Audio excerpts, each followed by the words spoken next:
As a foreign coin collector, I love unboxing videos of World Coin bulk mystery lots. Recently, I went to the Tennessee State Numismatic Show in Chattanooga, Tennessee, and I usually don't find large bulk lots at the large show. This time, there was a dealer that was new. I'd never seen this dealer before. He had a large tub of foreign coins that were in flips like this one. My personal favorite way to buy foreign coins is going through a 4 for $1 bin. He didn't have that. Instead, they were all coins and flips, just like this one, and they were all $1 or more. So $1, $2, $3, $5, $7, whatever. And so hopefully, usually better coins than you would find, at least you would think, by looking in a 4 for $1 bin. Never met the dealer before, so he had one of these. So 50 coins that are in flips for $10. That makes this 20 cents a coin. And as soon as I saw it, I knew I wanted to purchase this without even looking at what the contents were. I'm going to assume that these were the things that were not good enough to sell in his bin, but I don't know. So I've done my very best to not look at anything that is in this bag. So I pretty much purchased it, put it in my bag, and have done my very best to not look at it since. So we're going to open this up and see what we find and see what kind of mysteries await. We're going to start with one that is just in a clear flip here. We've got one of these pre-Nazi Germany coins from Weimar. 10, a little bit corroded. Let's see, 10 Reichspfennig. I think, if I remember, these are the coins that they're two almost identical versions of them. One says Reich and one says Rentig Pfennig coins. He had a price of $3 on this. And at one point, there's a price of $15 on this. So who knows if that is accurate or not. So you can tell me in the comments if you think any of these are, if these are the kinds of coins that he just massively inflated the price on these just to make it sound like I'm getting a bargain, but I paid 20 cents for that coin. Moving on to the next one, I see a Canadian dime. And I mean a nickel, and I probably wouldn't pay more than 5 cents for this coin. It says 1959, so it's a little bit of an older coin. Back when they were still, instead of round, they were 12-sided. He's got a value of $5 on this one. So, yeah, maybe these are coins that are just priced to move because maybe he had too many of them and I pick up another Canadian nickel. So I hope that we don't have too many of these. But he does call it almost uncirculated at 1952. Had a, that looks like he had written $2, scratched it out, and wrote $6. So there you go. Is it worth $2 or $6? Next up, we've got British-controlled India, coin from 1912. Another one with a price of $6. I think I had this coin, but this one is, I will have to say, it's in better shape than the one I had. Half pice. Make sure it's not a 12th, because I know I have more of those. So India from 1912. Pick one that I can't see while I'm pulling it out. This is, well, I have a lot of these. The 1947 style 1 peseta, originally marked at 20 and then marked down to $5.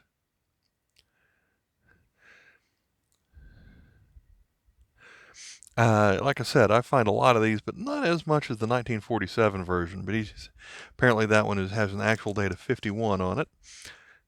What do we have here? I think this one's Belgium, I think, but of course an older design. So at least we're not getting boring coins. We're not getting run-of-the-mill stuff out of here. How do we get that in the light? If I have this coin, I bet it's not in that good of a shape. 1872 centimes. So at least with them being labeled here, we can at least figure out what they are. Yeah, that one's probably in nicer shape than the one I have. I personally would not have paid $7 for that coin, but I didn't. I paid 20 cents for that coin. Next one is a 1 kroner from 1994, which is that Sweden or Norway? That's Norway, 1994. So So he's got the Kraus price of 50 cents on that one. Well, he's probably pretty honest on that one as far as the value. And another one from Norway, another one that's 65 cents. I once bought a lot where I had a pile of these. 2003 with the monogram of 5 on it. Modern coin with a hole in it. So at least it's uncirculated. So far, it looks like a pretty nice collection until I pick up another Canadian 5-cent coin. At least this one's George VI, and we've got... Okay, this is the commemorative victory post-World War II coin, I believe. So it's got a large V with a torch in the middle of it. And so it looks like the version that's actually made out of nickel. There was a brass, or they called it tomback version of this coin also. $10? Not sure about that. Maybe all these coins really are that value. Maybe I'm getting a lot of key dates and uncirculated condition that actually meets these prices. Feel free to look them up if you've got a catalog, and we've got another Canadian 5 cents. So if we keep pulling 5-cent coins, then it might not be worth it, but kind of interesting how he's got 0.050 on the label here. $5, 1936, a little bit older. And I bought one from my favorite coin store that was actually in better shape than this one recently. So if it wasn't for that, I would have liked this one as an upgrade for my collection, but 1936 on that. All right, something that's not from Canada. Let's see. Okay, there we go. Ethiopia coin in, I guess he calls it their 25-cent coin. I would have recognized it as Ethiopia. They've got an alphabet that we just don't see anywhere else. And looks uncirculated here, so that's good. $3. Ew, that's a pretty nasty spot there on the back. Might be why that one was not in a, that one was priced to move, because of that spot that's on it. What do we have here? That's nice. The Endeavour, this is the 50-cent coin from New Zealand. Looks uncirculated. Now flip it over, and I almost wonder if this one's a proof. Are those scratches on the flip or on the coin?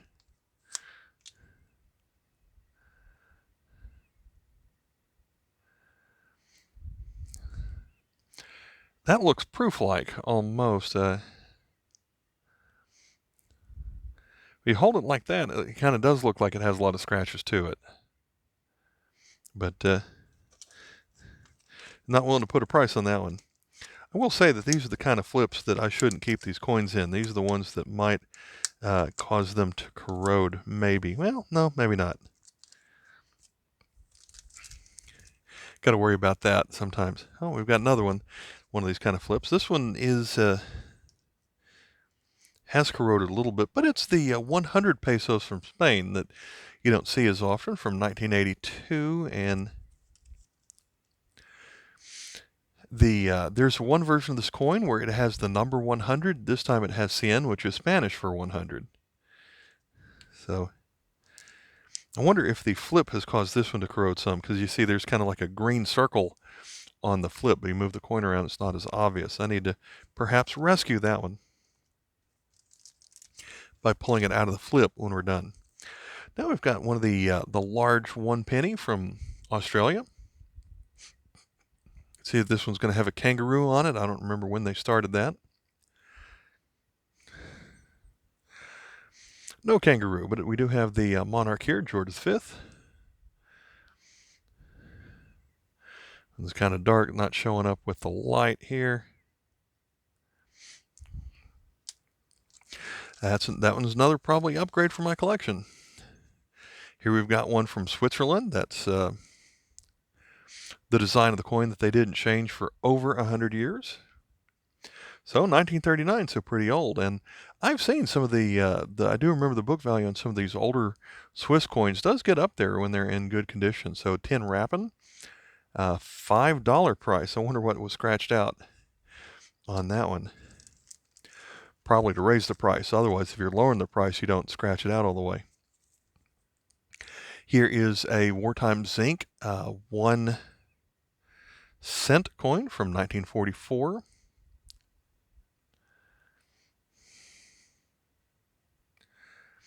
Key date, I guess, on this one. See, there's the 6 that was scratched out and put at 4, and then again written as 4 and circled up there. No idea what that means, but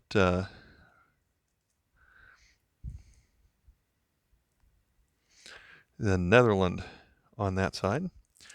Got some wartime coinage here. I think we've already seen one of these. Yep, except this one's priced at 35 cents. So honest pricing. Again from Norway. So I guess coins from Norway aren't selling all that well for them. I would not have bought this one at any price, I don't think, 5 ore from Norway. Just because it's so common, and that one actually is priced at 20 cents. I have a bunch of those. Italian coin, that one is, I will say a lot of these look like they're going to be upgrades to my collection. We've got the 5 centesimi from 1921 at almost uncirculated condition. And, well, we do have a little bit of corrosion on this side with Victor Emmanuel III. When they're in the flips, it's always kind of tough to find the best angle for lighting on some of these.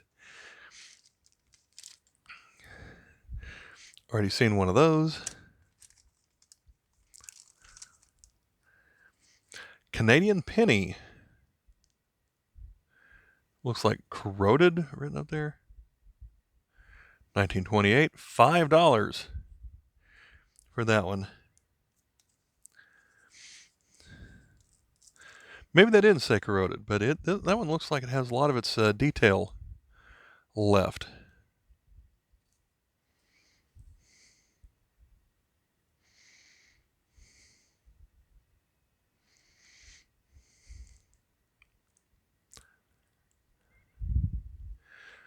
All right, pretty nice.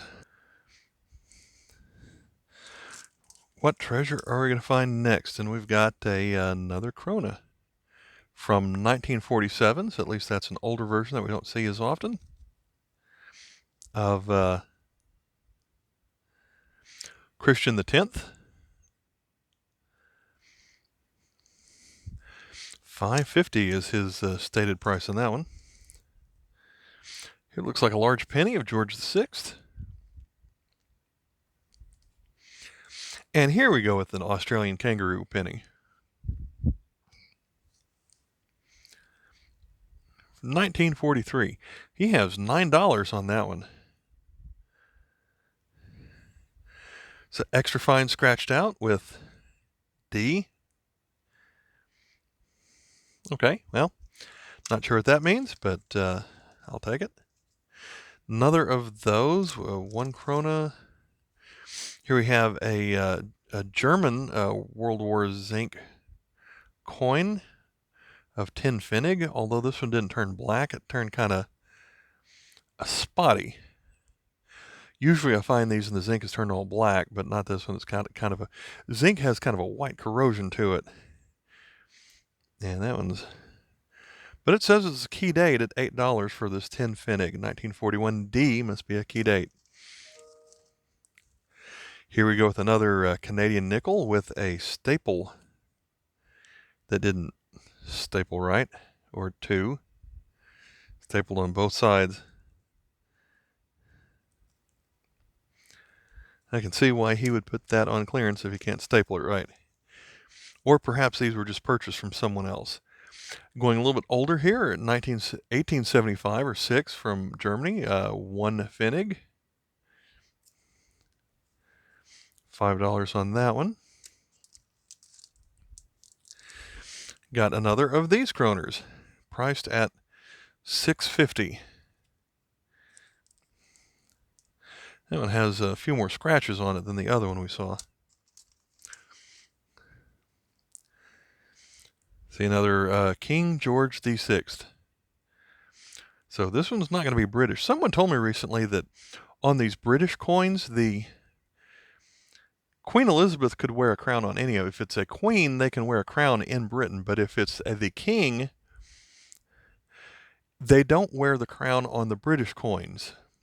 But the coins that circulated in any of their dependencies or other countries that they ruled over, they could be wearing a crown. So where's this one going to be from? Malaya, which eventually became Malaysia. So back when they were called Malaya, 20 cents, 4.50. Don't think it's silver. I doubt he'd have silver in a lot like this. Okay, another British penny, this time with George V, and as I was saying, no crown on this coin in Britain. So we've got 1 penny from 1921. Looks like that was at one time priced $7, but the price was cut down to $3. They're pretty common, but there are a lot of people that like to collect those. This one's a nice pickup from the British mandated Palestine. Got 1 mil, and I know that these are tough to find. So I would say the $5 is probably the right price on this one.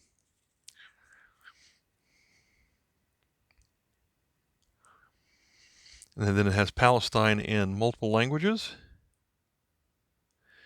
And the date with the English date, or our calendar, and the Arabic calendar. So 1927. So if that one goes in my trade pile, it's probably worth it. We've got one of these in one of these older, annoying, large square window flips. That makes me think that he probably didn't put all these in the flips, this dealer, by himself. He probably bought a lot of coins like this. $3 for this British penny. That flip just looks so old. Coin's in decent condition, though. I'll give them that. Most of these are in pretty good shape. So I may have had a lot of these, but a lot of these are going to be upgrades. Here's one, South Africa, going to be a half. Written here is a half cent. Probably means a half penny if it was British controlled, but George VI Rex means king. $2 on this one. We've got the boat design on here.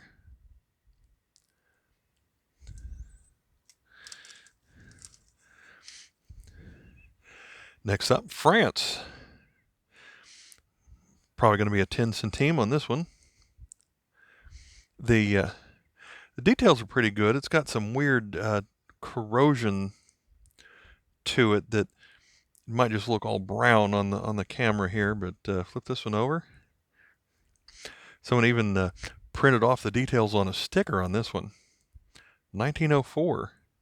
Yeah, you usually don't see them in this good condition from 1904, so $6 on that. Oh, here we've got another square flip, but this one's a aluminum coin from France. Might mean it's a foreign dependency. Let's see, 45. Yes, it is. It's from French Indo-China, so I like finding them. You don't see them as often. 20 centimes.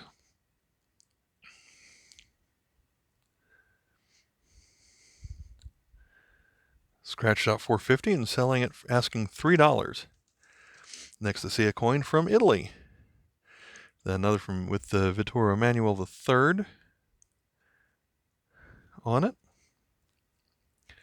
50 centesimi. Priced at $10. Originally priced at, is that a 20? Is that a $30?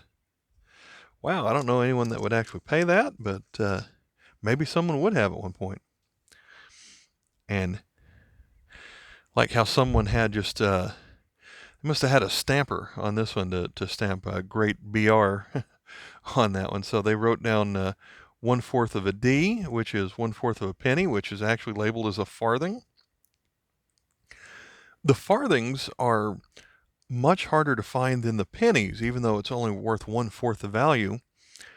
They are tougher to find, and with this one uncirculated, it almost has some luster on it still. Ooh, until you see that spot on this side. So George VI farthing. We've got a Canadian quarter, so I guess that's worth about 20 cents. But this one may have been a proof. 25 cents. 71. This may have come out of one of those sets where they stopped putting silver in all their circulating coins, but at a proof set we might have the silver dollar to make it the double dollar set. So that one easily looks like a proof to me, but who knows? Another one from Norway. This is from the series where they had different animals, and this is the 5 ore coin. Whatever price they had, not sure what he's meant when he's had 2 different prices written on here, but King Olaf V on those. Another kroner, so I think that's the 3rd one of those we've seen. This one, another farthing. This one, so far it doesn't have the green spot on it like the last one did. And it's older, so that one's a win for my collection anyway. $8 is his price on that one. Looks like we've got a 50-cent coin here from Australia. 350, and oh, there's a commemorative that we don't see very often. So 1977 was Queen Elizabeth's 25th year in reign, so that made it her silver jubilee. This is not a silver coin, but that would have been a 1-year commemorative coin. I wonder if there are 25 crowns on that one. So that's one you certainly don't see very often. So that's a neat pickup. I think we saw one of these earlier. Again, has a price of $10 on that one. I wonder what's called 76B. I wonder if there are different metals that were used to make that one. I've seen these before. I really like the design of this lira, and it's called a key date, so he does have a price of $20 on that one. 1928R. 1 lira has a bunch of a couple of pretty bad scrapes on that side, but that side's not worth $20. That looks like that was taped into someone's album somewhere. That one's got a lot of goo, dried sticky tape or something on this side. So what could have been? Looks like we've got another penny here of George V. Another one from Australia. Lots of prices on here. So he's saying that if it was in the catalog, must say that this at very fine is 3, and at extra fine it books for 50, but his price is $3.50 because it's a little bit better than very fine, but he didn't feel like charging $50 for it because he knew that probably no one would pay that. What do you think? Is that extra fine?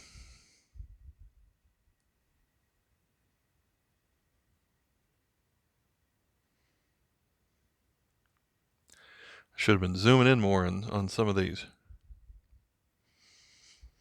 Pretty good details, I'll give them that.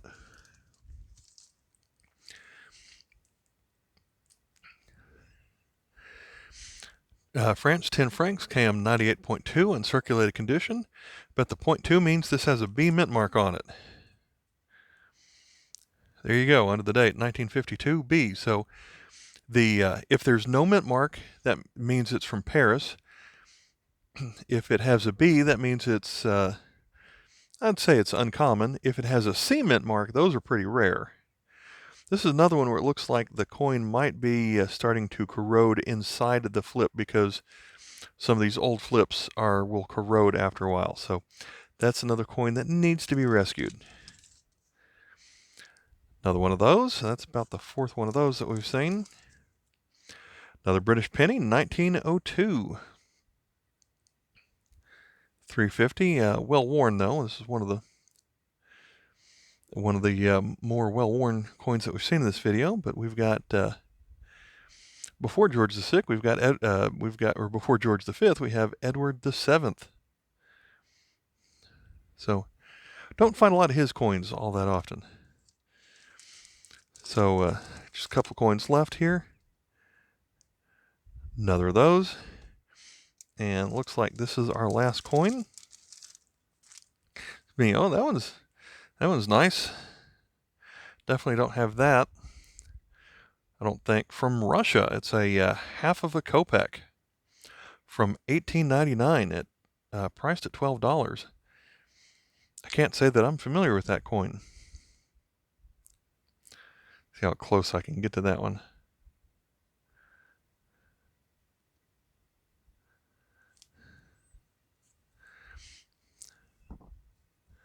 That's not even sure which design. I guess that side's up.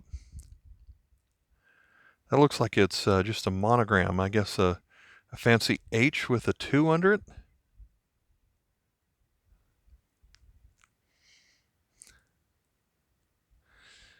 That might be my favorite coin from the whole lot, because I don't think I had that one. Well, that was certainly interesting. Would you have paid $10 for this? If I were to take this and put it on eBay and like that, where I just cover up the price, what do you think this would sell for on eBay? Just the lot. If I actually photographed them all and showed them there, what do you think that stack would go for? I'm not going to sell it because some of these need to be added to my collection, but I certainly think that made for an interesting video and an interesting lot. I've never had a chance to purchase a carded coin a lot like this before. These were not as much variety as I saw in his bins, and I can see why some of these, even though they might have a good price to them, I can see why a lot of them were sold in a bulk lot. If you enjoyed this video, please check out the Foreign Coin Showcase playlist that I have listed here at the end. All right, thanks for watching. Bye.